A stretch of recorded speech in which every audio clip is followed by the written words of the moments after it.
And can I welcome everyone to the 20th meeting of 2019 of the Social Security Committee. Can I remind everyone to turn mobile phones or other devices to silent mode so they don't disrupt the meeting.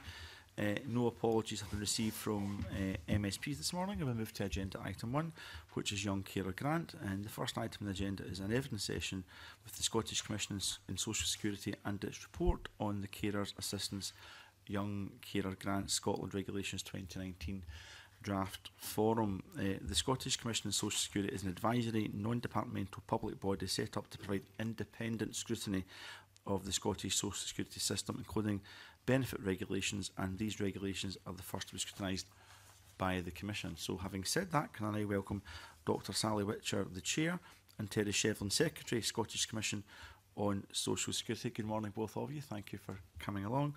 And can I invite Dr Witcher to make an opening statement, and then we'll move to questions.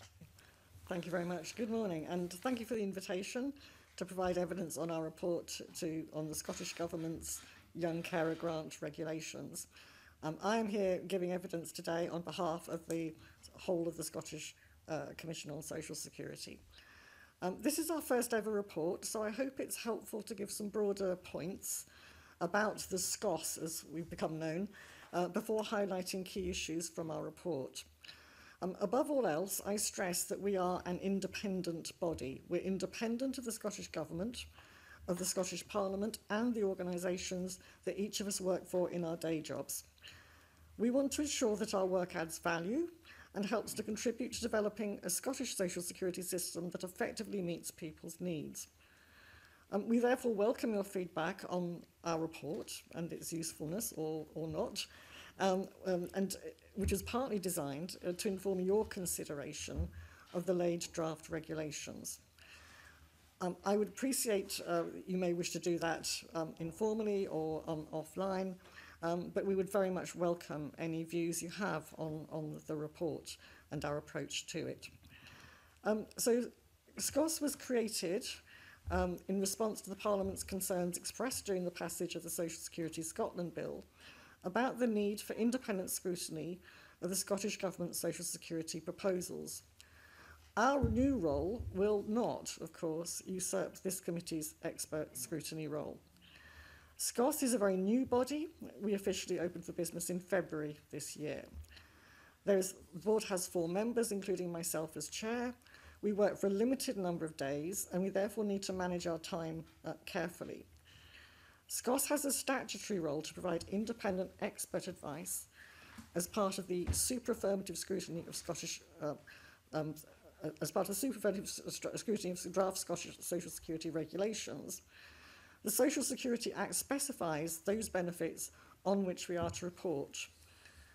In addition to reporting on draft regulations, the Act defines our 2 other roles, which are reporting from time to time on the extent to which expectations on the Social Security Charter are being met and making recommendations for improvements, and providing any reports requested by Scottish ministers or the Scottish Parliament on any matter that is relevant to social security.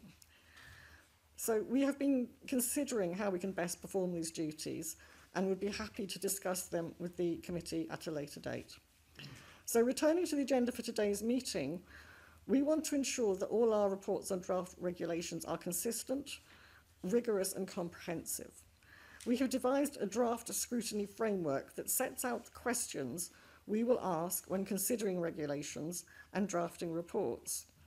However, that does not mean that all our reports will address every issue highlighted in the framework. Our approach may depend on exactly what the regulations cover, or we might want to focus on 1 or 2 key points. The scrutiny framework reflects the statutory requirement that SCOS must have regard to the principles in the Social Security Act and international human rights instruments in considering draft regulations. We would also welcome the committee's initial views on the scrutiny framework, which was annexed to our report. In terms of our approach to Young Carer Grant, and turning to the specifics of the report, we received initial draft regulations on the 30th of April and published our report on the 17th of May. The Cabinet Secretary provided a response on the 21st of June, when the revised draft instrument was also laid. And the grant provides new support for 16 to 18-year-old carers who don't always access the opportunities that many young people can. So we welcome the grant as a progressive new form of financial support that is consistent with both the social security principles and human rights obligations. We are pleased that most of our recommendations were accepted by the Cabinet Secretary and consider that the draft regulations are in better shape as a result. Our report recommended further work in some areas of policy analysis and development, and in aspects of the regulations, in particular revisiting the definition of care and the qualifying period. We also made a number of recommendations about issues to monitor. We may be able to further consider some of these points under our separate statutory duty to report on whether the expectations in the Social Security Charter are being met. And if so, we'd want to avoid duplicating any work the committee intends to undertake. We appreciate the members may be interested in exploring these recommendations with the Scottish Government. Did not agree. We are happy to explain why we made a particular recommendation or to comment on further issues you may wish to discuss with the Cabinet Secretary. However, we do not intend to issue formal responses to Cabinet Secretary and Government responses. It is our role, if we feel that there is a showstopper or something of real significance, that will be in our scrutiny report. We suggest that it is the role of the committee to come to a view about whether the government's responses are adequate or not. Otherwise, we begin to blur the line about where our role stops and yours starts, ours being around independent analysis. So, also finally, just to conclude, the drafting the report was a significant learning process for SCOSS members as our first one. Some of the recommendations were really requests for more information because we came in halfway through the process. So we would expect that our future reports, when we're involved right from the outset, will be more streamlined. And we're very keen to consider other suggestions for improving our scrutiny to best meet the committee's needs. So very happy to take questions. Thank you. Dr. Richard, that's very, very helpful. And I think we'll come on and we'll look at the specifics of these regulations in a moment. But I think it's reasonable, given this is the first of these reports and the robust scrutiny that SCOSS has carried out, that we look a little bit more about that process. Now, I think we can all agree that these regulations will be positive, they'll be progressive, and they'll make a difference to young carers. But that doesn't mean we shouldn't scrutinise the regulations robustly to make sure they're as good and as fit for purpose as they possibly can be. Do you have a view in? I mean, clearly SCOSS would like government to accept all recommendations it makes, but that maybe doesn't always happen. Do you feel the government's taken a proportionate response in terms of the overall process and your engagement with them?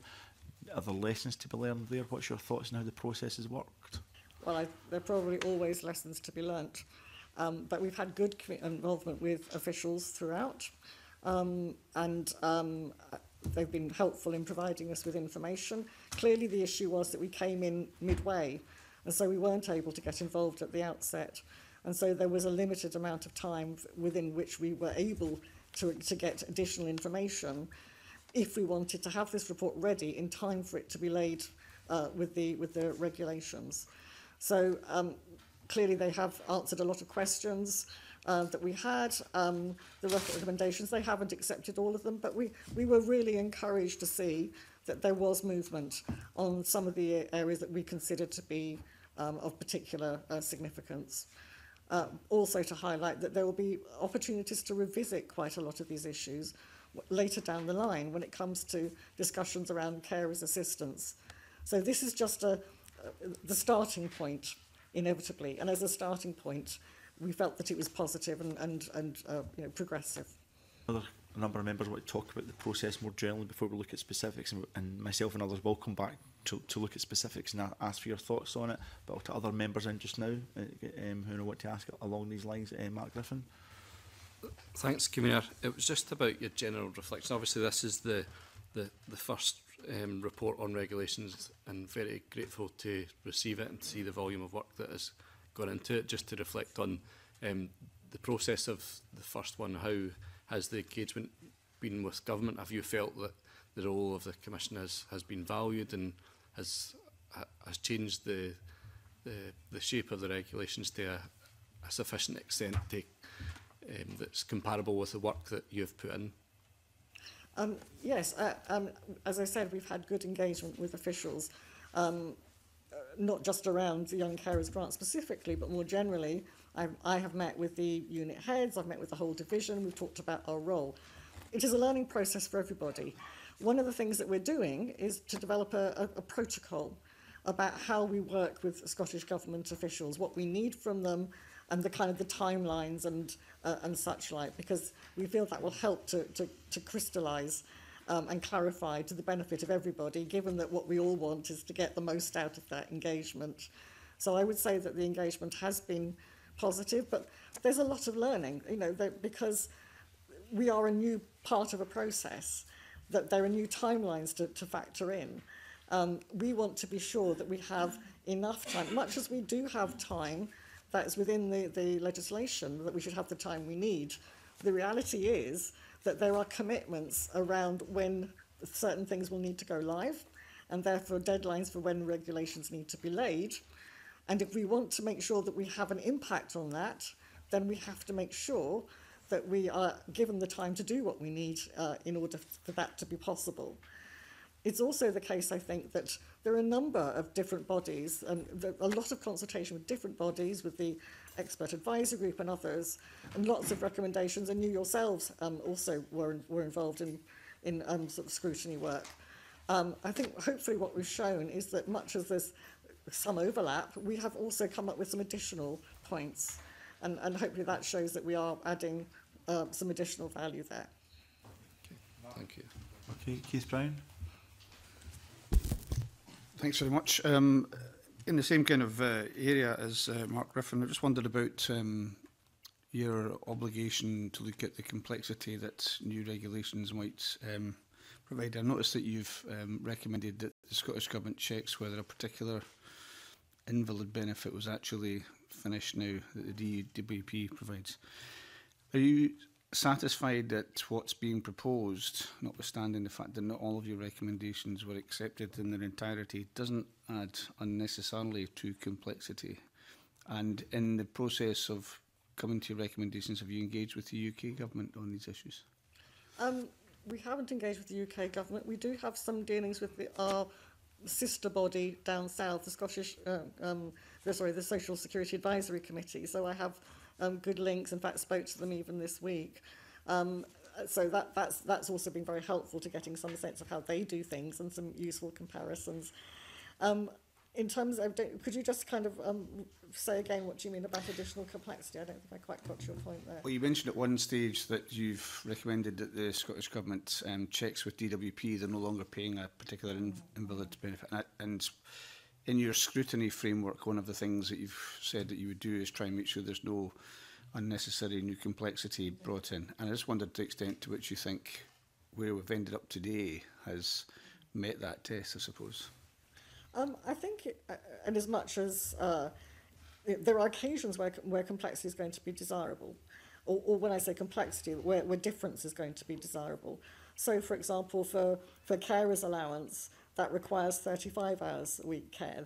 For young carers grant, it's 16. We wouldn't want to argue that in the interest of making it simpler, that you align those. You know, that's clearly not the point. I think the question is whether you need to look to see what the unintended consequences and interfaces are going to be. Not just as it is with benefits, but wider, because, for example, there could be implications of, say, a benefit, in a sense, plugging a gap that, in fact, would be better filled through social care support or mental health services or respite care. So it is really important, I think. It's unavoidably a complex environment. You change one bit, it is going to have consequences for other parts of a much wider system comprised of a whole range of different forms of support. The point is that you need to be able to be clear, as you can be, what those interfaces, how they come together, and check that they are not kind of undercutting each other or in some way working that's going to be counterproductive for the people who are ultimately on the receiving end. So we have to engage with that complexity, but the aim is where we can to make it, to minimise it, and to point out where additional complexity is being created that frankly isn't necessary. So I hope that's what we've done, and hope that's what we will do with the way we go about scrutiny. One last point, if I may. Just briefly, Keith, yeah. On the complexity, when you're talking about that and when it's detailed in the framework, are you thinking about complexity as viewed from the point of the benefit applicant recipient, or in terms of the governments and agencies, how they deal with it, or both? Well, I think it needs to be across the piece. I mean, clearly it's critically important for the person on the receiving end. And one of the reasons why benefits are not taken up to the extent that they are is because it's way too complex. It's an absolute maze. And so, of course, you have to keep it as simple and as you can from the perspective of the user. But part of that also, if you're going to deliver something efficiently, which is also very much in the interest of the user, is that you need to keep the admin side of it as simple as possible as well. So I don't think you can, it is just addressing one part of the system isn't necessarily going to cut it. Ultimately, of course, the focus is on getting the best possible outcome for the person using it.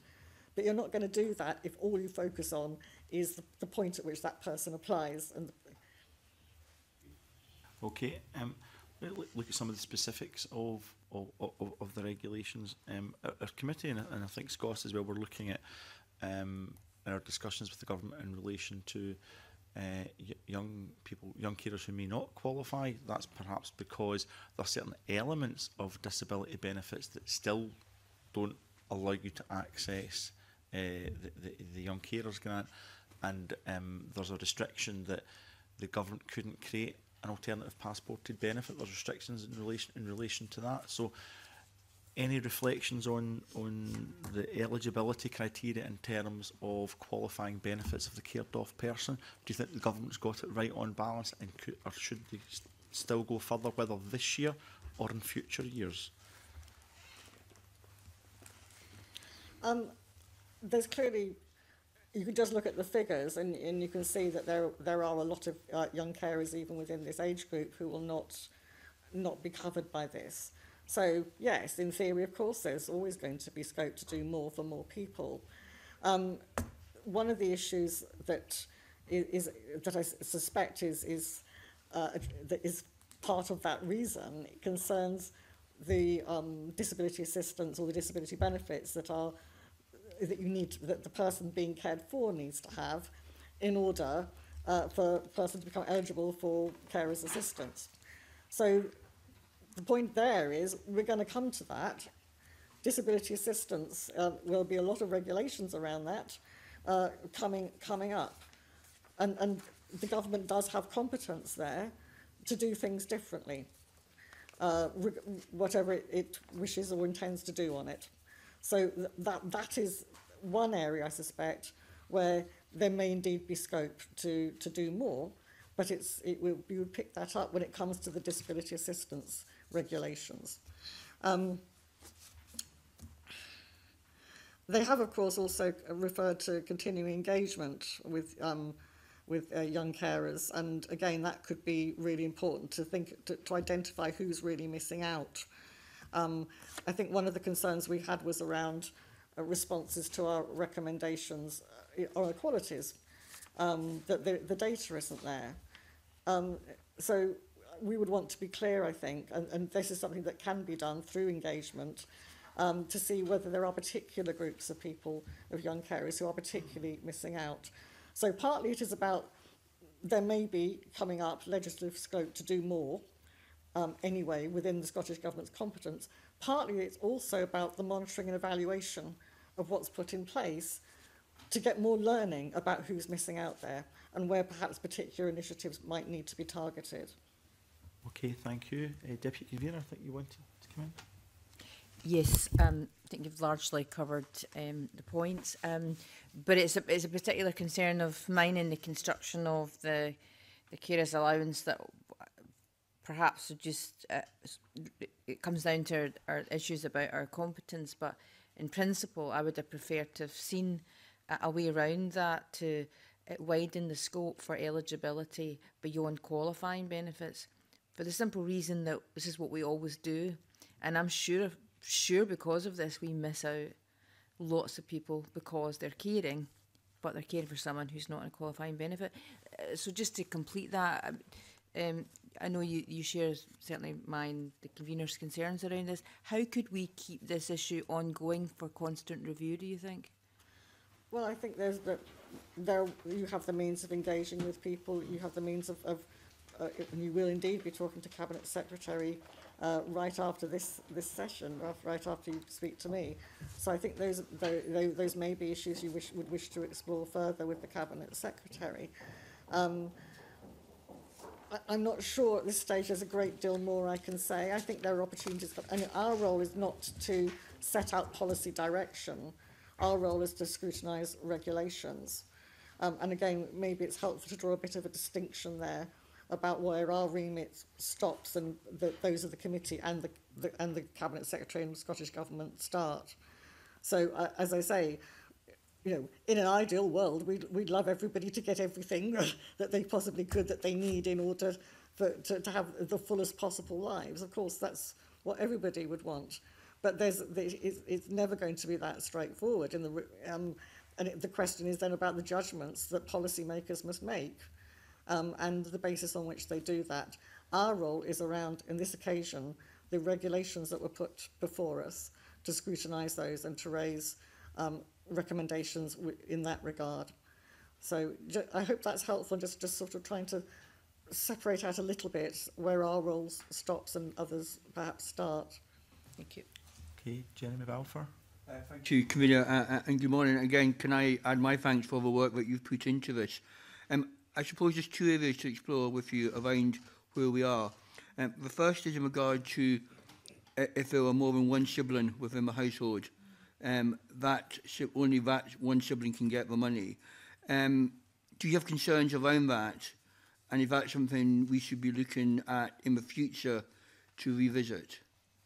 I think the challenge there is about getting the balance right. I mean, and these are not straightforward judgments, clearly, but there can be trade-offs between having a system that is straightforward to deliver and is much more easily going to get to a particular bunch of people, and alongside the possibility of doing something that would be more onerous to administrate, to verify, would require additional evidence, and it's always going to be a balancing act there.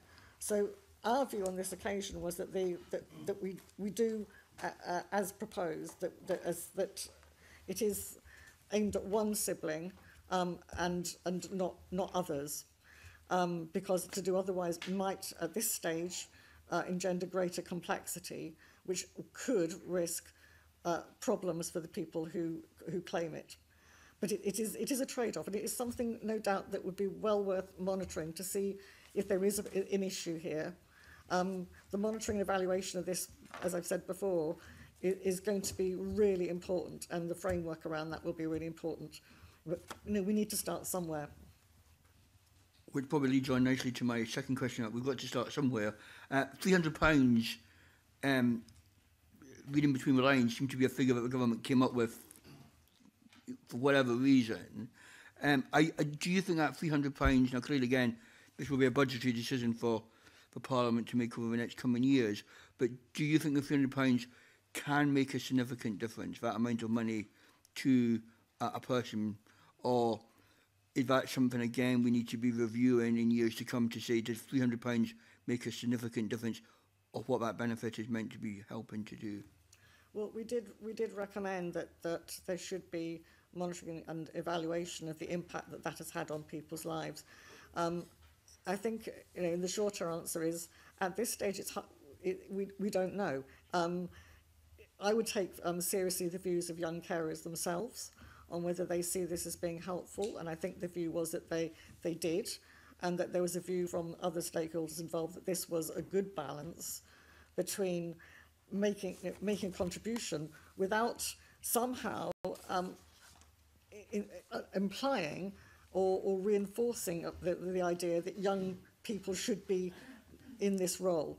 It goes back to this point I made earlier on about what the right balance is here between the different forms of support and the best way to you know, the role of each of them. So, you know, what you would not want, presumably, is a situation where people were being given money in cash benefits as a means of plugging gaps, say, in social care support. Because maybe the best way to deal with that is not through channeling money to individuals, but to do more to improve social care support. So, but these are big questions. We don't know at the moment. There are lots of possible alternatives. There are proposals around paying this more frequently, but then that again will bring administrative issues and various other issues. As I say, this is a good starting point. It is a positive initiative, but there will be a lot to learn, and that's why SCOSS was very keen to highlight a whole number of issues where we felt it was going to be critically important to monitor. Not just in terms of the Young Carers Grant, but because Young Carers Grant will have implications perhaps for carers assistance and disability assistance going forward, and there could be learning there too. Alison Johnson. Yeah, thank you very much. Yeah, I think it's been a really interesting discussion this morning, and I hear what you're saying, because I think everyone, might be tempted to question £300, but you're also saying that, society shouldn't just accept that this is purely a role for young people and that we should be paying for them. And I think we do need to look at social care and other issues in the round. But you say the Commission's forward to its report on the regulation said that it is our hope that this package of support will continue to evolve and grow over time as the impact is measured. I mean, do you have the resources and the capacity to do that fully? I don't know that it is necessarily our role to do that. In fact, I'm pretty sure it isn't our role to do that. That is the matter for policymakers, and it would perhaps be for the committee, if it had an interest, to keep that on the agenda. But there's clearly scope to develop not just Young Carers Grant, but the Young Carers Grant itself is part of a wider package of support around travel concessions and other things. So, again, it is a starting point. Our role in this is around the regulations. We also have an interest, as I said, in monitoring and evaluation, because it may have implications for our role with regard to the Charter, because these two roles actually do, in some ways, come together, which perhaps I don't think we'd necessarily appreciated when we set out, but we've increasingly worked out that perhaps they do. But that's possibly all I can say on that at this stage, I think.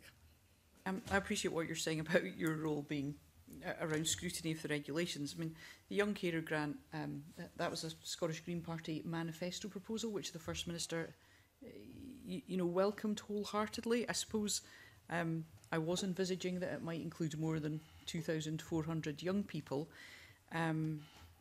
That I think there is the question of eligibility that Polly McNeill has mentioned as well, and others.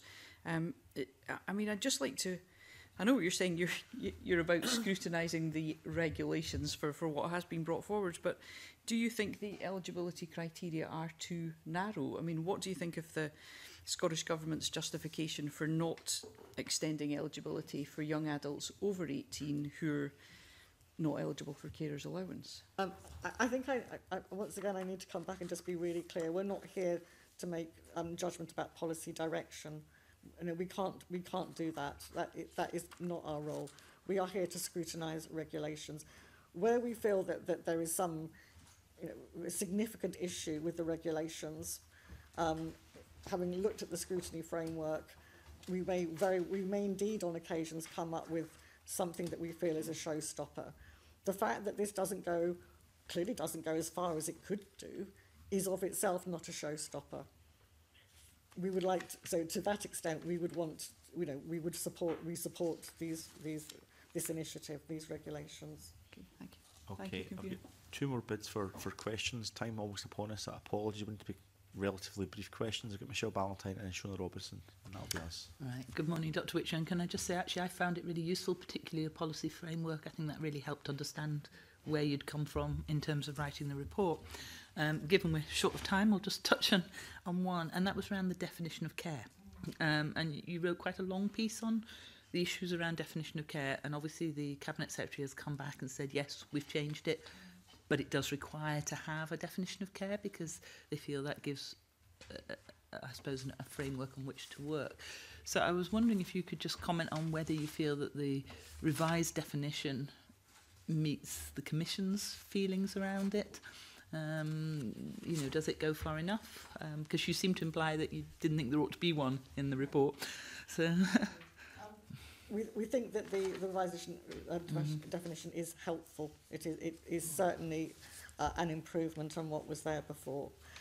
There is a challenge when it comes to reaching the people who are eligible, many of whom will not identify as carers, and so there's a question about how you do that. What needs to go into the regulations themselves? What needs to go into publicity? What needs to go into guidance? So what has been done is useful. Again, when we get to the point of carers assistance, which doesn't, the UK Carers Allowance doesn't currently have a definition, it may be an opportunity to reflect as to whether that has been helpful or not.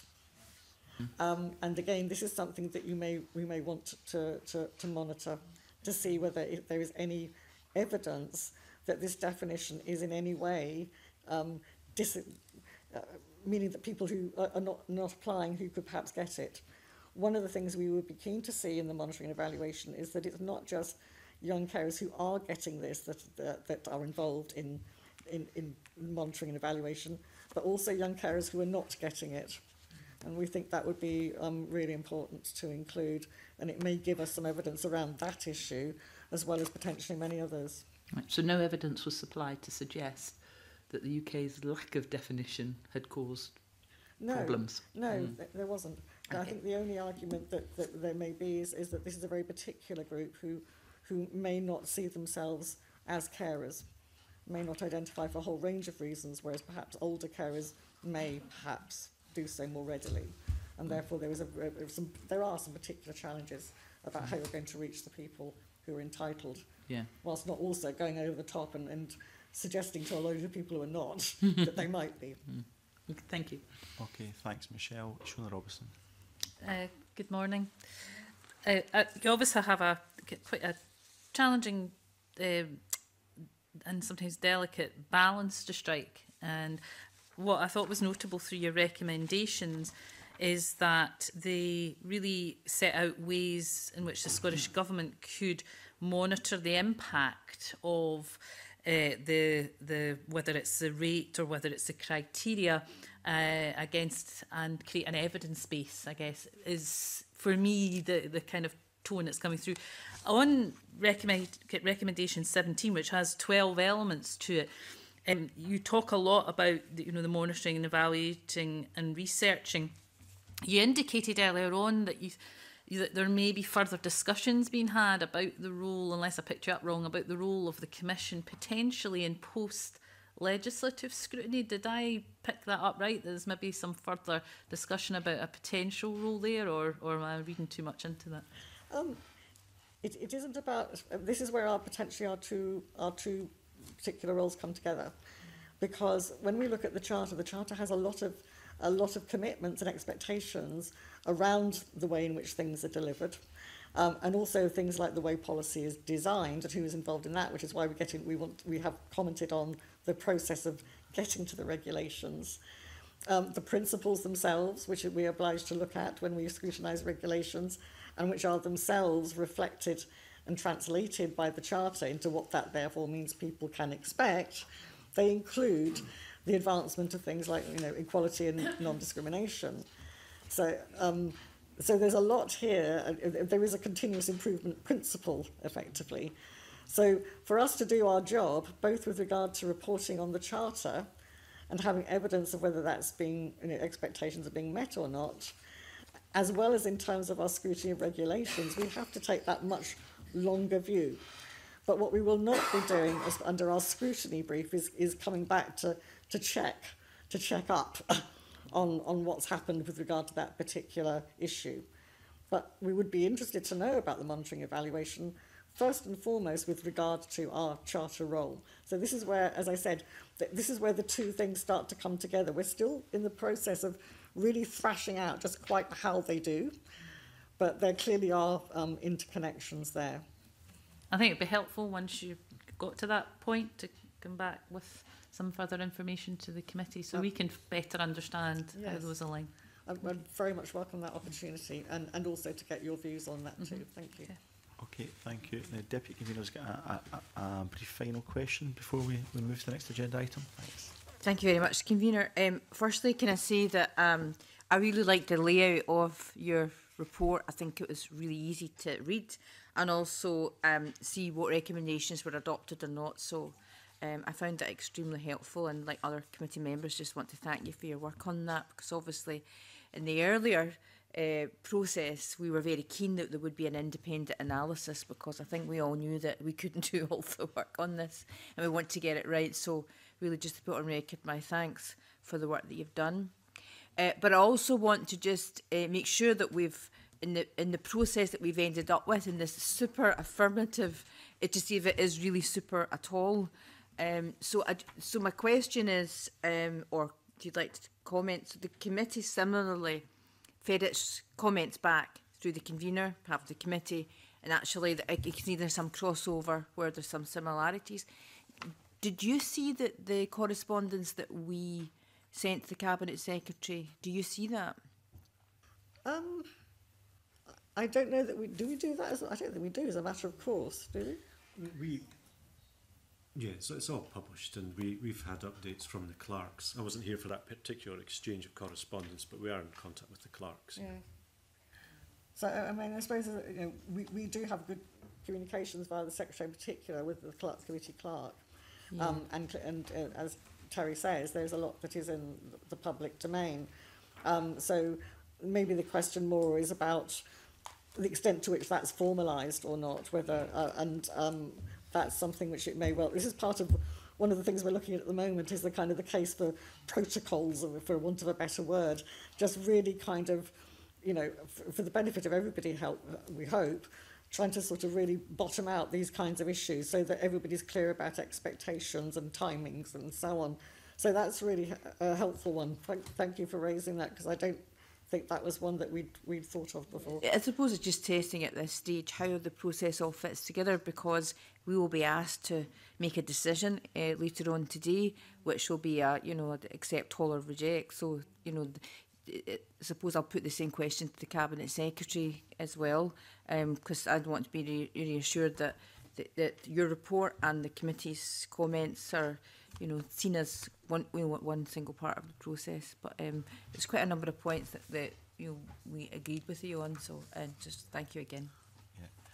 Thank you very much, Polly McNeill, for raising that final question. The committee will also have an ongoing role in relation to post-legislative implementation and scrutiny of the delivery side of this, given the fact in a few weeks' time payments may start to be made. And of course, we've mentioned £300, so that takes into budget cycles, neither of which SCOS are necessarily involved with, but it'll be quite good to get those lines of communication, so we're keeping a dialogue going, even if SCOS doesn't necessarily have a formal role. But the formal role that you do have, can the committee thank you again for all your work. It's been impeccable, and we thank you for your time and your efforts. And that ends agenda item 1, and we'll now suspend for a period of time, maybe 10 or 15 minutes, before we move to agenda item 2. So we now suspend the meeting. Thank you, Sally and Terry.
And welcome back. We now move to agenda item 2, which is still is subordinate legislation, and the committee will take evidence on the Carers Assistance Young Carer Grant Scotland Regulations 2019. This instrument is subject to the affirmative procedure, and the motion to approve will be formally taken at the next agenda item. Can I welcome Shirley-Ann Somerville, Cabinet Secretary for Social Security and Older People. Welcome, Shirley-Ann. And can I also welcome two of your officials, Nicola Davidson, Young Carer Grant Policy Lead, and Colin Brown, Senior Principal Legal Officer, Scottish Government. Thank you, all of you, for coming along here this morning. Can I invite the Cabinet Secretary to make an opening statement before we move to questions? Thank you, Convener. Can I begin by apologising for my croaky voice and the sporadic coughing fits that will accompany this agenda item, and I may rely on my officials more than I normally do at committee to make sure I have some voice left for the members' debate that Shona Robinson has later on today. Young carers make an invaluable contribution to society at a time when young people might be finishing school and undertaking new opportunities through work, study and travel. Opportunities for young carers can be limited by their caring responsibilities. Young Carer Grant, alongside a range of other measures contained within the Carers Act, will help improve the quality of life for young carers and will promote a wider range of life opportunities to ensure that this group is treated with dignity, fairness and respect. I welcome the chance to discuss the regulations today and would like to thank Dr Sally Witcher and the Scottish Commission on Social Security for their input earlier in the process. Because of their recommendations, we have changed the regulations to allow breaks in care, broaden the definition of care, removed outdated terms and allowed a redetermination to take place when a qualifying benefit is backdated without the young person needing to reapply. These are important changes that will improve how the Young Carer Grant will operate. If approved, Young Carer Grant will be a brand new benefit, unlike any in the UK, specifically designed to support young carers. As well as input from SCOS, the regulations have been co-designed with the help of those who will be using it. Over the past 28 weeks, we have spoken with over 100 young carers to ensure the new benefit will work for them.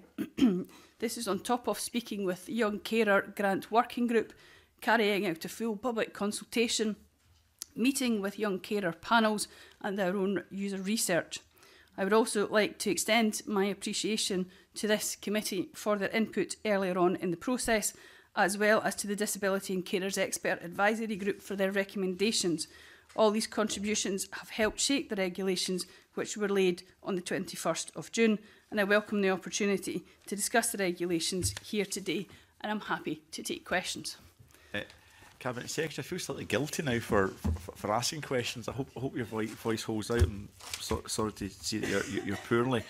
We have indeed just had Dr Witcher give evidence to the committee, and I think it's reasonable to describe that as there has been constructive engagement between SCOS and the Scottish Government, and so we clearly welcome that. And Dr Witcher said this is a good starting point and it's a positive initiative, so clearly we welcome that. As you'd expect us to do, we're going to maybe look at some of the specifics within the Young Carers Grant, and one of those specifics has been eligibility criteria. As you know, the committee was keen to have the Scottish Government consider whether to open that criteria to those under 25 rather than 16 to 18-year-olds in full-time education. I see from my notes that that would increase eligibility from 2,400 estimated young people to around 9,700. And that, of course, comes with a price tag estimated an additional £3 million in 2020-2021 had that been actioned. Clearly, that was one of the recommendations you felt unable to accept. So I would welcome some of your thoughts around that, Cabinet Secretary. Thank you, Convener. I do appreciate this was one of the areas which the committee did ask us to look at. You are quite right to point out that extending the age to, for example, 25 would increase the expenditure from 700,000 to approximately 3 million for the year 2021. Now, I think that is a decision, of course, that people may have different views on about whether we have taken the decision correctly or incorrectly to ensure that we keep this benefit for 16, 17 and 18-year-olds, but we do have to be clear that anyone who would wish to extend that, there is obviously a budgetary implication for that. I should also point out as well that the Young Carers Grant is one element of a package of support for young carers that are out there. For example, there is further assistance available to younger carers, for example, those under the age of 16 through the Young Scot Young Carers Entitlement Card, and we'll be working with Transport Scotland to ensure that those who receive the Young Carers Grant will also receive a bus pass. Now, because of that attachment between the recipients of the Young Carers Grant also receiving a bus pass, the actual cost of increasing eligibility to those, for example, up to 25, would actually be more than 3 million, because they would be entitled to the free bus pass as well. That's helpful, Cabinet Secretary, that we get some of that on the record. Now, one of the recommendations that the Scottish Government were thankfully able to accept from the committee was an early review of the Young Carers Grant, and I didn't hear anything in your response in terms of eligibility that says that it would not be a positive thing to increase that eligibility, but that does of course come with a cost, and you might want to monitor the success of this initial tranche of 16 to 18-year-olds first, and I get all that. But given that I didn't hear anything that was, if you like, against extending eligibility criteria other than perhaps monetary and budgeting, and I get that budgets are absolutely tight, is that something that in the early review, which I think is now going to be after the first year, that the Scottish Government may give consideration to again? Well, there are obviously implications as well. We do need to bear in mind about whether people would be eligible for carers allowance as well, and should be on carers allowance rather than on the Young Carers Grant, and that's an important consideration when we're looking at carers as they get slightly older on this. When it comes to the wider aspects about the review and ensuring that this benefit works as we intend it to do, that was obviously something that was very important to the committee, and indeed very important to SCOS around the monitoring and evaluation of that. And that is something we're taking very seriously, particularly because this is a brand new benefit. So we have done extensive consultation with young carers, with stakeholders, to get this benefit, we believe, fit for purpose. But there has to be constant learning and review when we have a new benefit coming in. And it will be important to do that directly with young carers, to receive their feedback about what they think about how the Young Carers Grant has actually worked while it's been implemented. Okay, thank you. Now, my committee members aren't normally the shot. I see hands going up now, Cabinet Secretary. Sorry about that, but my deputy convener was the first person to indicate that she wished to ask a question, so Pauline McNeill. Thank you very much. Firstly, I just wanted to ask a question about procedure. So we're testing out the process, which we agreed some time ago, the super-affirmative regulation, and here we are today. So we've heard from the Social Security Advisory Commission, which has been extremely helpful. Can I firstly put on record that I think that the government's response to that report is extremely helpful, because I know you've accepted quite a number of the recommendations. So I'd like to put on record my support for that. But what I'd like to make sure going forward is that the process is as robust as it could be. So you'll be aware that the convener wrote to you with the committee's suggestions and recommendations, some of which duplicate what the Commission have said, which is good because it means that we're both thinking alike. I just wanted to make sure that in the process that the committee's suggestions are given, I don't want to say equal weight, but I just want to know where does it fit in to your thinking when you've come up with the regulations? So I understand there was a question here at the end of the last session, and just to clarify, certainly that the Scottish Government had given information about what the committee's recommendations were to SCOS. Obviously, the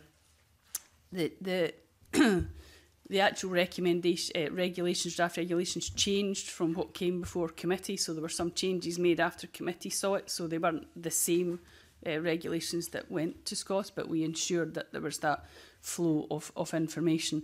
The Young Carers Grant itself was slightly different in the way we'll operate with SCOS, simply because they were a brand new organisation and they came in effect round about halfway through when the Young Carers Grant policy considerations were being done. So we'd obviously have a much greater period of time to be able to ensure we've got good communications with SCOS through that process. When it comes to the deliberations that I take, I look very seriously at each point in the process to see what could be changed. And so when the regulations came back with recommendations from the committee, as I say, changes were made. And then again, they went to SCOS and changes were made again.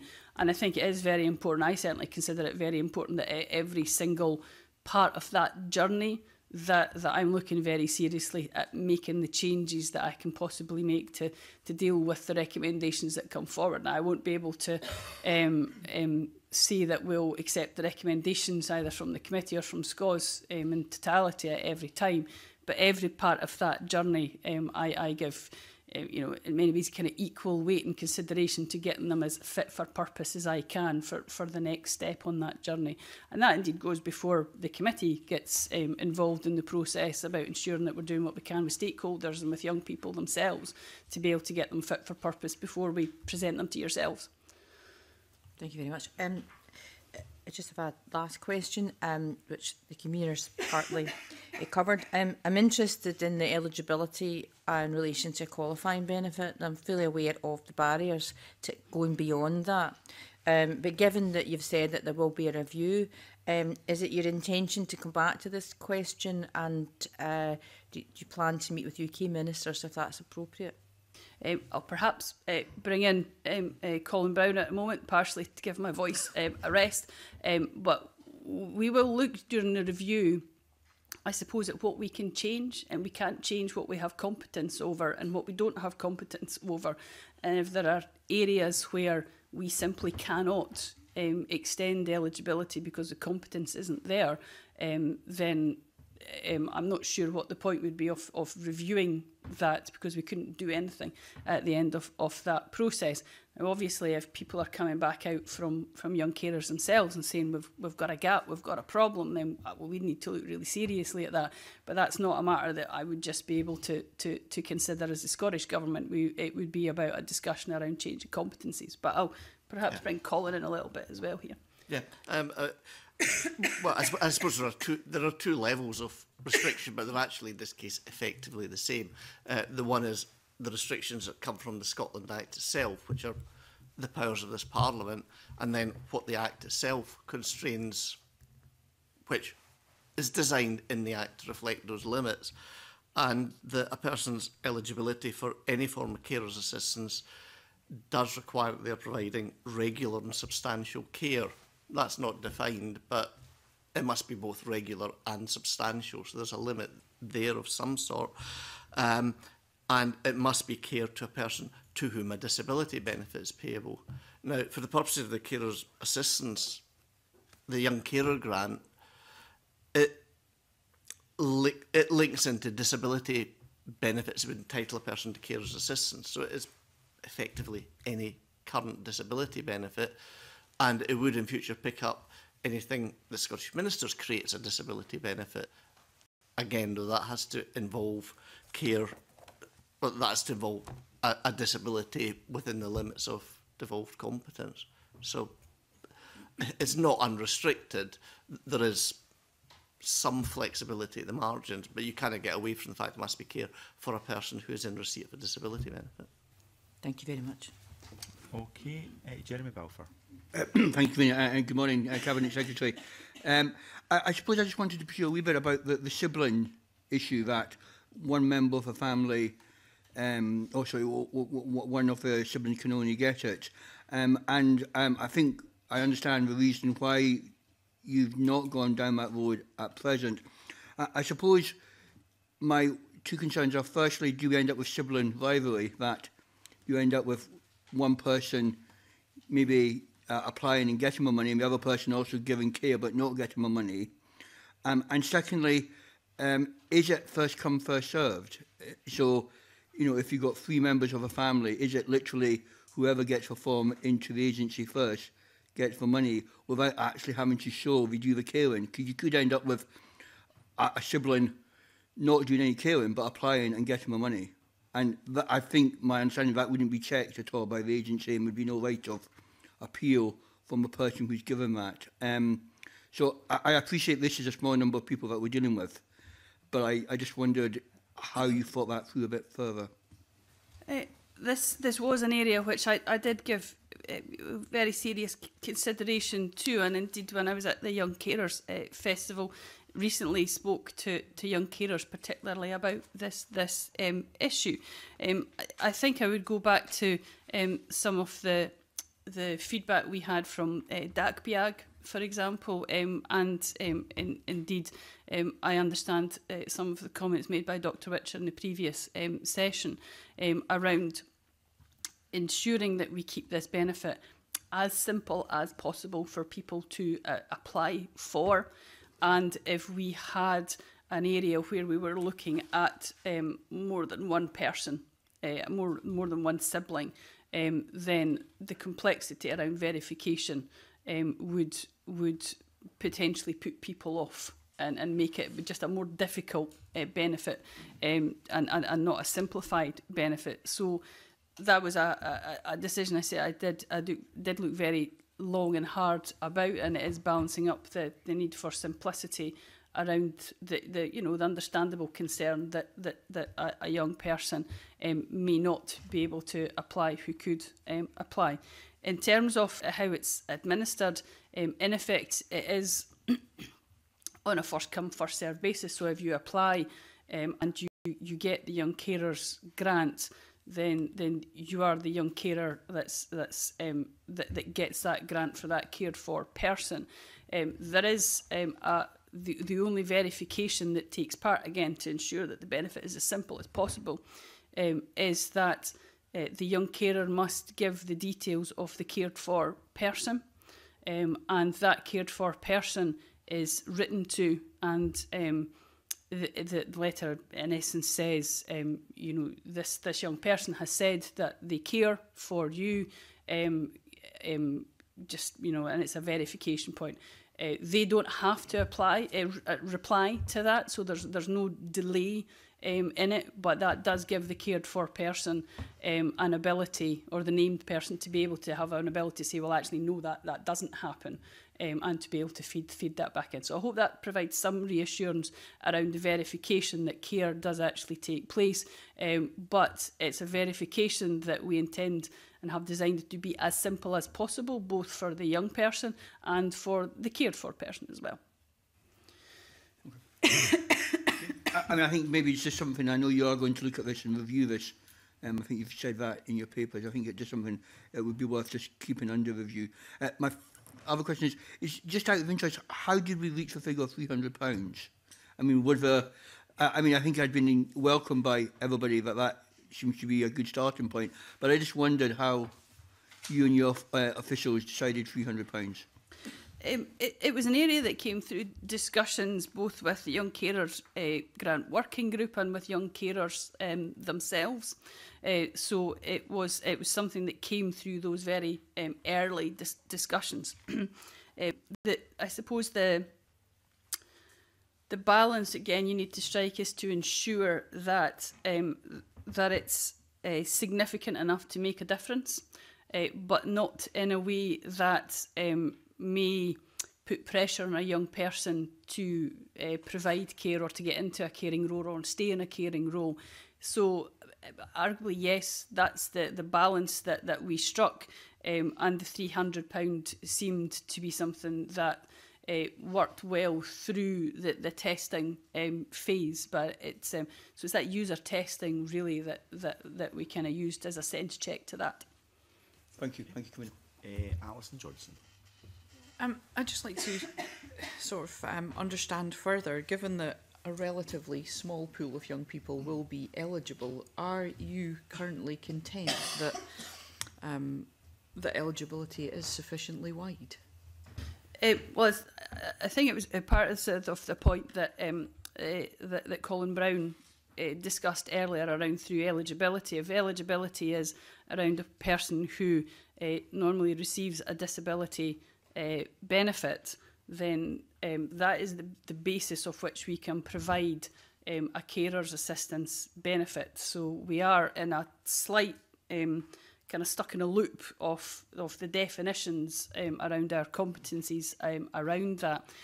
I think, again, I would go back to the fact that this is one part of what the support that's available for a young person who is a carer, and because those are not benefits, they don't have to be, the eligibility doesn't have to be verified in the same way, for example. So we are limited in what we can do around eligibility for a carer's assistance package for a young person in terms of a benefit, but that doesn't stop us looking at wider eligibility in other parts of government, for example, the Young Scot Entitlement Scheme.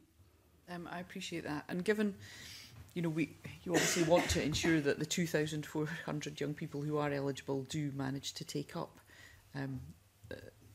the grant. So can I just ask what steps are being taken to ensure that take-up is as high as possible? Well, absolutely. And I mean, one of the main challenges, as you'll be well aware, is that many young carers don't define themselves as young carers. So we have discussions that have been going on with the Young Carers Grant Working Group, directly with young carers, about where they would get that information, where would be the place where we can best reach out. Now, we've had excellent working relationships with young carers groups, various stakeholder groups, to pass it through that network. The other challenge, of course, is for the young carers who don't attend a local young carers group in their area, who don't see themselves as a young carer. And that's something that we're taking very seriously, about how we can get that message out in a medium that works for them. So as with all the benefits, this will be done very specifically for the type of demographic. We'd be happy to provide the committee with further details as we move to go live about how we're doing that. And again, all of the benefit take-up challenges that we have will be analysed to ensure that we're doing everything that we can in that. But I recognise that there's a particular challenge around this benefit, I think, just because of the demographic and because many of the people involved who might be eligible may not feel that they are. So we have to make sure that young people understand what a carer looks like, what it involves. And I think it would be really helpful if we could continue to monitor that uptake. Can I just ask, I think one thing that would help for those young people who do understand that they're eligible is that the process is as simple as possible. And I believe the current carers allowance form is 25 pages long. Is this going to be a fairly simple, a process that someone with caring responsibilities and other things going on in life can get to grips with quite easily? This is very simple. It's certainly not as onerous by any manner of means as carers allowance. I ran through with officials very recently a showcase around both the paper application form and the online application, and certainly it was very easy to fill in. And I'm content that that's the case because it's been absolutely tested and retested and tested again with young carers themselves to see whether it works for them. And there's a constant learning as we go through that user testing to change the application form, to change the online, to work out what information they'll need before they start so that we can try and encourage them to ensure that they know that they're eligible for it. So, for example, we had a discussion around the types of video clips that could be used to explain this in a way that is particularly designed for young people. So that might not look like your standard Social Security Scotland videos, but it's one that will be designed to meet that demographic. So all of that was a very simplified process to go through, both online and in paper. And of course, a young person can phone up Social Security Scotland offices and do it over the telephone as well. Thank you. Thank you, Convener. Alistair Allen. Thanks very much. Really just to see if you can comment quickly on one of the recommendations that was made by the Commission around the issue of fluctuating conditions and people who are caring for fluctuating conditions. Obviously, there was recommendations around that, around changes to the regulations to make sure that everyone was captured there. And I just wonder if there was anything you could say about that, really to establish whether you're satisfied that those concerns have been addressed. I certainly think that they have. It was a very important point that the Commission in particular came back that we have to look at very seriously around the young carer may give care, but if that person has a fluctuating condition, or indeed if they're in hospital for a period of time, or the young person is away from that cared for person for some time, that shouldn't be seen to annul eligibility. So the ability to have the care looked at over a period of time, rather than having to have it demonstrated each week, was our response as a government to be able to take account of, for example, fluctuating conditions. And I certainly do believe that we've looked at that very seriously, and have adapted because of the recommendations that we got back. Anything else on that, Mr Allen? Thank you. No. Okay, Shona Robertson.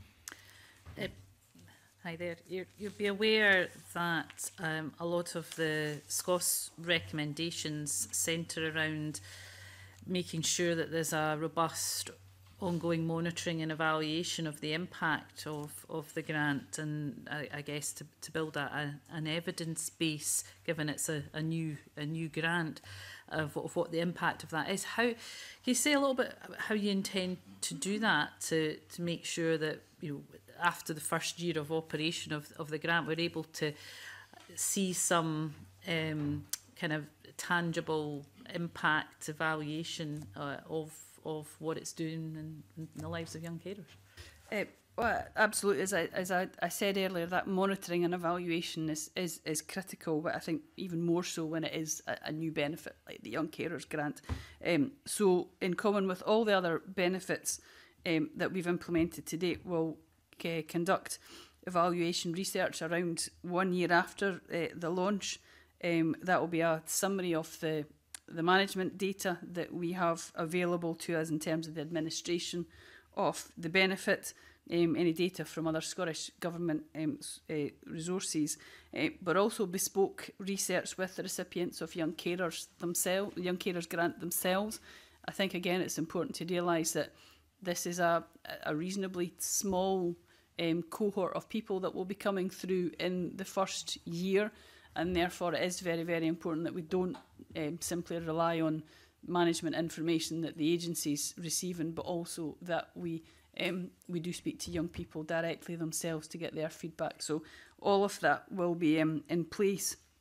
We'll clarify the evaluation aims over the coming months, but I know, for example, that the Young Carers Grant Working Group are keen to play a role in what that would look like and to advise on that. So again, it's ensuring that we're using the types of working groups and the types of contacts that we had for user research and policy development to also be able to assist us to design the monitoring and evaluation to ensure that that's actually fit for purpose as well. Michelle Ballantyne. Morning, Cabinet Secretary. I want to just turn back to the definition of care. And obviously the Commission suggested that it would be better to not have a defined definition of care, to allow more flexibility, and potentially in the future having a definition might impact on the subsequent replacement for UK carers allowance. You have chosen to amend it to a slightly less defined thing, but I wondered why, if you could explain why you felt that actually not having one was the wrong way to go. Well, I think there is a specific issue when we're talking about young carers, and it goes back to an area which I discussed in previous answers around that many of the young people involved simply don't see themselves as carers at all, and therefore we did feel it was important to have a definition there that gave a kind of like a framework to what that could be, and allow that eligibility to hopefully be clear. It was one of the areas which obviously the Commission in particular advised that we look again at, and we did. I didn't feel comfortable taking it out in its entirety because, as I say, around the challenge of ensuring that young carers do recognise themselves as young carers. But what we did attempt to do was ensure that it was redrafted in a way that did deal with the concerns around that definition being too restrictive. For example, along with defining care, I should probably mention as well that the pre-application part of what happens, for example, online, also includes personas of young people. So again, to try and demonstrate to young people about the types of care that might be involved, again, to be able to further demonstrate that. So there isn't necessarily a read-through to what we will do with carers' allowance when it comes to the Scottish Government, because it's a different demographic. But for this one, we did feel it was the correct decision to keep that in, but to listen very carefully to the concerns, particularly that the Commission had around whether what we were doing was too inflexible in our previous drafts. Is it your argument then, because I am suspecting that most young carers are not going to be reading the Act as such. They will be relying on the advertising, the promotional literature, their face-to-face contact with organisations like Young Carers, perhaps if they're turning 16. And therefore what it says in the Act is probably of little relevance to young people. However, it could have an impact when it comes to defining eligibility. And although you say there is no, it's not going to directly relate to what you might or might not do with carers allowance when it comes to Scotland, or rather when you take control of it, actually it may have, in the fact that potentially it could be challenged, that if you've got two different definitions of care, there could be an issue there. And I suppose that would be my slight concern, and I suspect that probably was the concern of the Commission as well. I'll again bring Colin Brown in on that particular final issue that you brought up, but there's I have no concerns that there's a we're laying a difficulty for ourselves for later on in that process. I fully appreciate young people are not going to be reading the regulations entirely. With this room and some others, they don't make for exciting reading. I appreciate, but what they do really is the bedrock to what that eligibility is, and to allow those that are assisting young people to be able to be confident that what a young person defines as care is also what we mean as care in the regulations. Without that definition, I think that would be more challenging to do. Now, it's again arguable that it could be done without that, but I think it would be more challenging if it wasn't there. But Colin, you want to say a little bit around the fact that there's no issue going forward on this? Yes, yeah. I mean, we tried, I suppose, for the purpose of these regulations, we tried to craft a wide description that would allow people who do read the regs. I take your point that probably most young people will not. That may be a shame, but I mean, it refers to, there must be activity that promotes the physical, mental or emotional well-being of the person being cared for. So is it a very general description of what care would involve, albeit it also then sets some limits on it. As far as other carer regs that are made in the future, that could operate with a different element in it. It could operate with the same. It's a choice. There would be nothing legally difficult about having different descriptions of what care involves for different purposes. Can I, with the convener's indulgence, can Can I then just reflect back on a question that was asked earlier about siblings? Because the qualifications for this Act is 208 hours over the 13 weeks with a minimum of 10 weeks being active, if you like. That is less than 3 hours a day. Now, if you have a couple, two siblings, or even potentially three, but two siblings, say, for the sake of argument, between the age of 16 and 18, it is more than feasible that they are providing that amount of care. And under your definition of care, they would be delivering on that as well. Now, I recognise that you're saying, well, actually, we just have to go with one. But it does seem to me that there is going to be potentially a real discriminatory position there for two siblings that are delivering the same value in terms of the care they deliver to their disabled mother or father or potentially other sibling, I suppose. And I wonder how in your discussions, how you arrived at the conclusion that it was fair and right and equitable that two siblings delivering the same level of care, only one of them should actually receive support.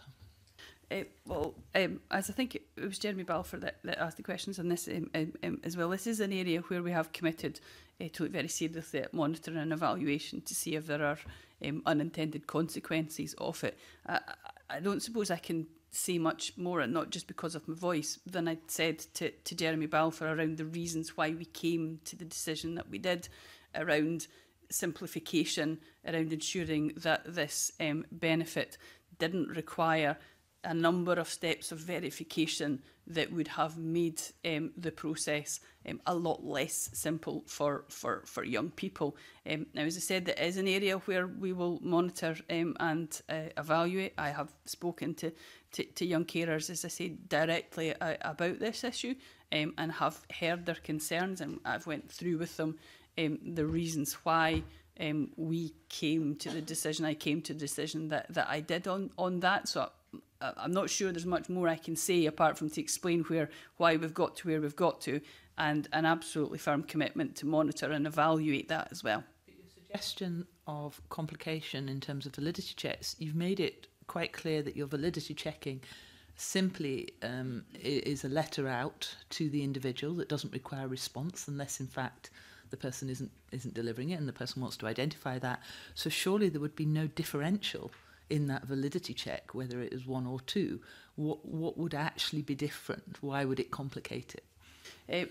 Because we would have had to put in other steps around verification and validity rather than what we have. I mean, the process is simple because it's one person applying for a cared for person or more than one cared for person. That's the reason it can be as simple as it is. It's not to say that we would, if you had more than one sibling applying for it, that it would simply be following the rest of the same path. We would have had to put in different parts of that pathway for that young person or for the young persons involved to ensure that verification was as stringent as it needs to be. Now, again, I appreciate where you're coming from on this. That this is an area where people have flagged some concerns, but I would go back to what was said at DACPIAG, and indeed I think in the session that with Dr Witcher before I came in around this being, as I think DACPIAG put it down, as a reasonable compromise for what we're trying to do around simplicity and verification. Oh, okay. Keith Brown. Just to say on that first point, my view is I hope you do resist the calls to make it much more complex. That's how you end up with 25-page application forms, in my view. But I can see the work that's been done, the inputs that you've mentioned to get to the stage where you're at now. So discussions with SOS, the discussions and consultations that you've had, talking to the groups that you've mentioned, to try and get the best possible outcome, which should hopefully result, if this passes today, in hundreds of people getting a cheque for £300 in a few weeks' time, which to me is the definition of doing the day job. But I just wonder about the other side, in the way that Alison Johnson had mentioned. We heard from a number of stakeholders in this area last week that the UK government, they couldn't point to any research from the UK government, either ad hoc or systematic, which looks at both the reasons for and the incidence of non-take-up There was kind of intuitive guessing that it might be because people feel there's a stigma attached to that kind of thing, but nobody knew because there wasn't research being done. And whether beyond, you've mentioned you'll look at the effect of this on young carers who receive the grant. It's whether you will be able to go further, and the research, difficult though it is, because by definition you're trying to find out people that the views of people that you don't know about. Whether you can do some really thorough research to find that element which is not involved in the groups that you mentioned, but which does not get touched by this when they are entitled to. How can you take it further to do that really seriously in a way that the UK government doesn't appear to be doing? I think that is one of the main challenges around benefit take-up is how do you identify the people that are eligible but aren't applying, to ask them why they're not applying.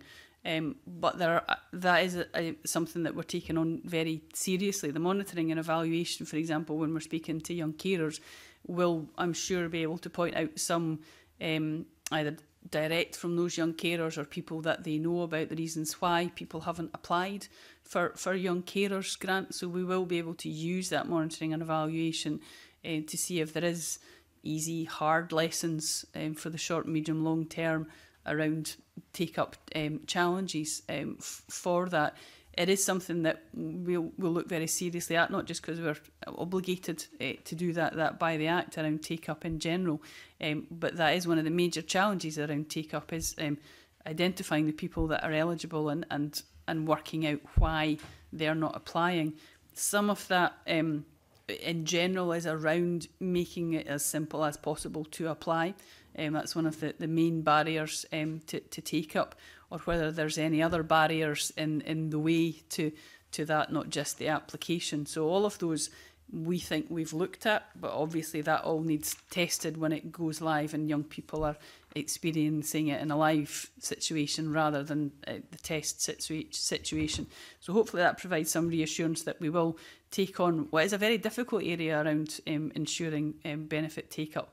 But that work we're doing directly with user groups, and for this instance young carers, will hopefully be able to tease some of that out, and also be able to look at some of the areas around some people with protected characteristics that again will be an even smaller number within this group, but we'll need to look at, for example, around the Gypsy Traveller community.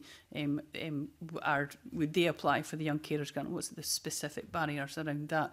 That was some of the work that we took forward as these regulations went through the process to get here today, was to try and get them fit for purpose for communities that may often not apply for payments that they're entitled to. Okay, thank you. Are any other member wanting to ask a question at this point? Okay. We now move to agenda item 3, which is still in subordinate legislation, and can I invite Ms Somerville to speak to and move the following motion, that is S5M 18221, that the Social Security Committee recommends Carers Assistance Young Carers Grant Scotland Regulations 29 in draft form be approved, which we'll vote on shortly. But would you like to speak to that, formally move it, Cabinet Formally Secretary? move, convener. I thought that might be your choice. Just checking the protocols, we have to give you the opportunity, and likewise we give the opportunity for members of the Parliament, MSPs, not to ask questions at this point, but they can contribute in a brief debate if they so choose to, which Mr Balfour would seek to do. Thank you, Convener. Can I, first of all, thank the Cabinet Secretary for her answers and do her so well for the debate this afternoon. I think just two comments, if I could make, one about the process and one about these particular regulations. And I hold myself as guilty as anyone else. I do think in regard to this process, we as a committee do need to look at how we have done this today. Clearly these regulations will be approved today, and I think rightly so.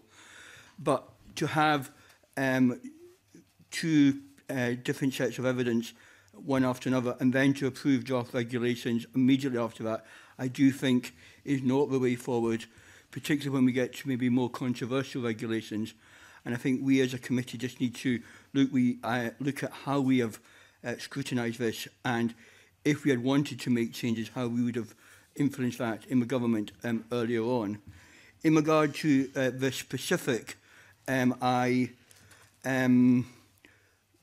do still have some concerns around the sibling issue. I suppose, if I can be absolutely honest, in 8 years' time, my 2 daughters could apply for this benefit.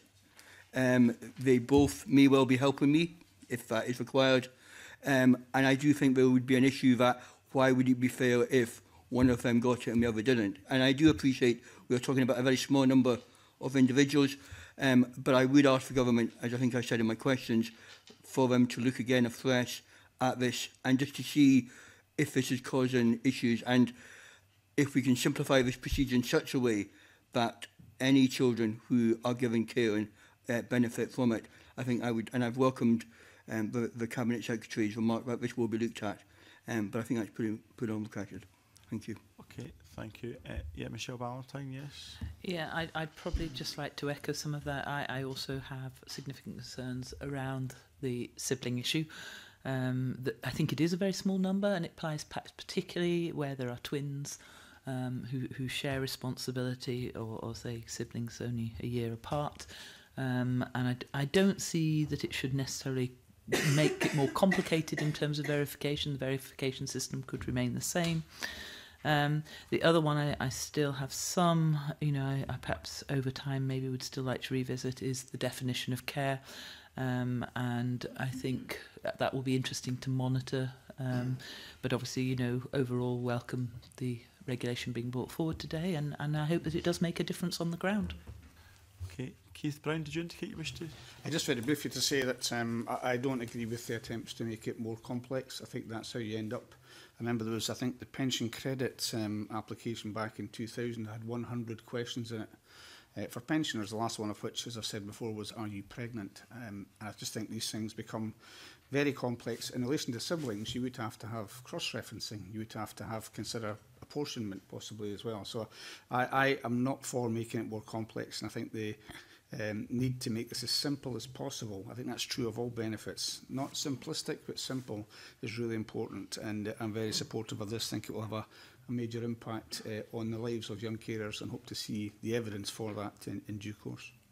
Okay, Alison Johnson. Yeah, thank you. This was a Scottish Green Party manifesto proposal. I'm pleased that we are where we are just now, but this is, I think, a very strong beginning, but nowhere near the end of the process. So I think it is important that committee continue to monitor, what happens and see how, we want to make sure that the package of support will evolve and grow as required. And I'm wholly sympathetic to the points made by Jeremy Balfour, and I do think we probably could look at doing something there that wasn't, requiring extra layers of complexity. But I think, with regard to all the policy areas in here, it's important that we monitor them all and continue to make sure that we are supporting young carers as well as we possibly can be, not just through this benefit, but through, a whole range of policy areas.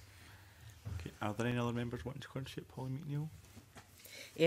Just to echo Alison Johnson's view that I think it's a very strong start, but I think there are some quite big outstanding issues, but there is going to be a review, and I wholeheartedly welcome that. I also would like to welcome what the Cabinet Secretary has said about the process. I mean, I think it's vitally important, and you've put this on record, that we have an important role to play in this, and I was really pleased that what you said to the committee was that some of our recommendations were used to sort of change the formulation before they went out to the Commission, and for me that's a very important element. I'd like to welcome that.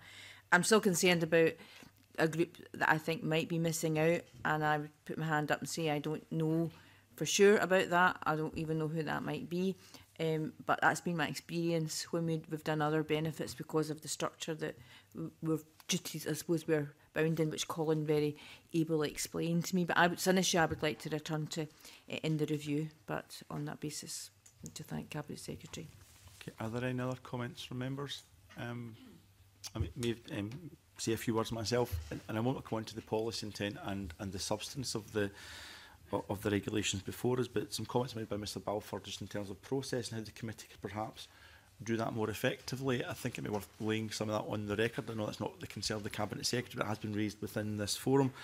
We have some evidence sessions in this as a committee, and we actually wrote in December last year to the Cabinet Secretary, making a number of recommendations in relation to some of them which have been accepted, including an early review, which will be after a year, and in relation to ensuring that someone who doesn't necessarily care for one individual for 16 hours, but maybe more than one individual, that the combined care hours is taken into account to qualify for the young carers grant. So not everything the committee asked for has been accepted by the government. I think it's reasonable to say that, but we were an active part of this process. We took evidence on this with carers in the round table, and we have been proactive in relation to that. But the committee can obviously discuss amongst ourselves whether we think there's improvements that could be made. It's also worth putting on the record that the Scottish report was sent to members on the 23rd of May, and at the request of members, an email was circulated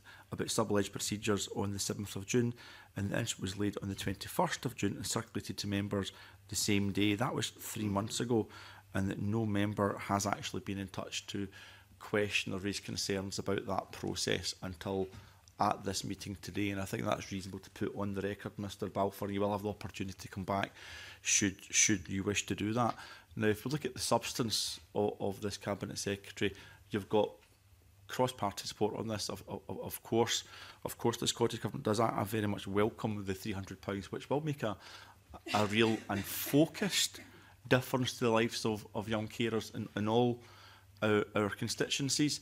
I think it is vital that the Scottish Government monitors the actual impact that makes, to see that we get the balance right about what the monetary sum should be in relation to whether it's £300 or another sum of cash, and of course whether the eligibility criteria should change. I'm minded, though, of course, this does bring the responsibilities of this committee and this Parliament into sharp focus, because this week funeral assistance grants were open for application, which on average could be up to £1,300 towards the cost of funerals for those on low incomes and certain qualifying benefits.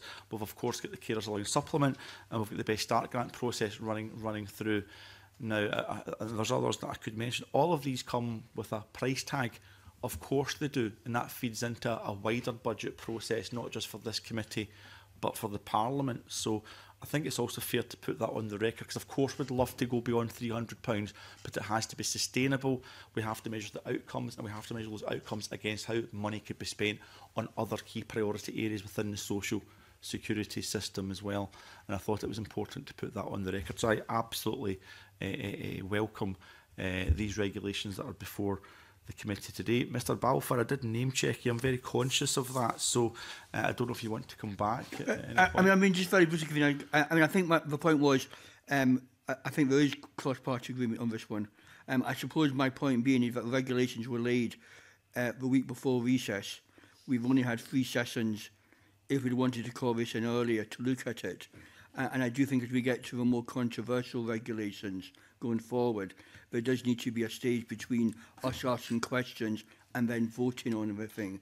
And I think we as a committee, and I would hold my hand up to this, just need to be a bit more proactive in regard to doing that at an earlier stage, so that there can be proper scrutiny, and also allow the government to respond to any questions and suggestions that we might come up with, or other third parties might come up with.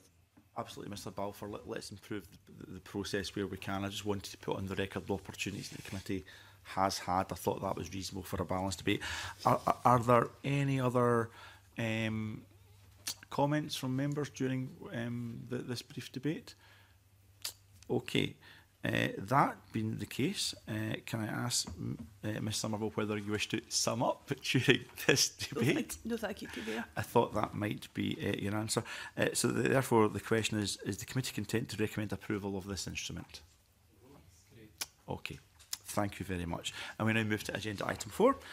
So I should say, first of all, thank you very much, Cabinet Secretary, for persevering despite the voice wavering slightly. We very much appreciate it.